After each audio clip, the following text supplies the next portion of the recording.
बोगसांचं करायचं काय? या बोगस जीआरचं करायचं काय?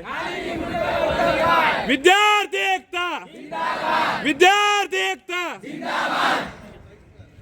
बिरसा मुंडा करे पुकार, बोल गुलाम, मुंडा करे पुकार, बोल गुलाम, बोल गुलाम.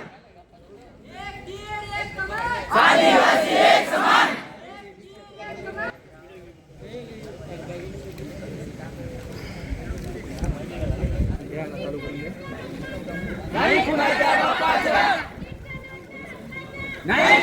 शासन आमच्याकडे कोणतेही लक्ष देऊन नाही राहिले आणि आज रोजी इथं आमचे जे हाल होत आहे हे आमचं आम्हाला माहीत. आम्ही कसं काय नियोजन करतो आणि काय करत आहे.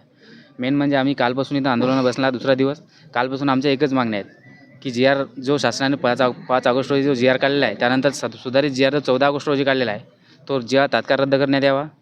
वसतिगृहाची आणि दीनदयालची हे साईट स्वतंत्र करण्यात यावी व तसेच महर्षी पब्लिक स्कूल व तसेच गडचिरोलीमध्ये जे काही दुर्दैवी घटना घडली त्यांची सखोल चौकशी व्हावी, दोषीवर कठोर कारवाई व्हावी व ज्यांनी आपले नुकसान झाले आहे लोकांचे त्यांना आर्थिक सहाय्य देण्यात यावे. हे शासनाकडे आमचे काही मुद्दे होते. या सभागृहात इथं आलो होतो.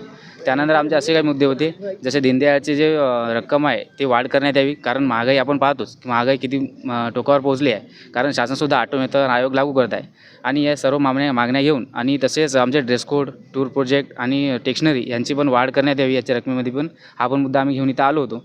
पण झालं असं काल एटी साहेबांशी चर्चा झाली असता इथं एटी साहेब आले होते.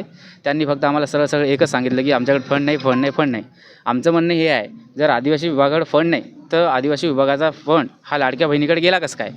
आमचा सर्वात मोठा प्रशासनाला हा प्रश्न आहे. जर तुमच्याकडे फंड नाही तर फंड तुम्ही बोलवला कसं काय आदिवासी डिपार्टमेंटचा लाडक्या बहिणी योजनेसाठी? ती योजना होती महिला व बालविकास कल्याणाची. त्या आयोगानं ते राबवायची ते त्यांची होती. मग आदिवासी डिपार्टमेंटचा फंड त्यांनी कसं काय वापरला? मग हे सरळ आदिवासी विद्यार्थ्यांवर झालेला अन्याय आहे. आणि जी आरमध्ये जे काही गोष्टी आहे हे सरळ आमच्या अधिकारावर आणलेल्या गदा आहे. आम्ही शिक्षण घेण्याची अट हे शिक्षण राईट टू एज्युकेशन ॲक्टनुसार आम्हाला मिळालेलं आहे. मग तुम्ही संविधानाला चॅलेंज करता का?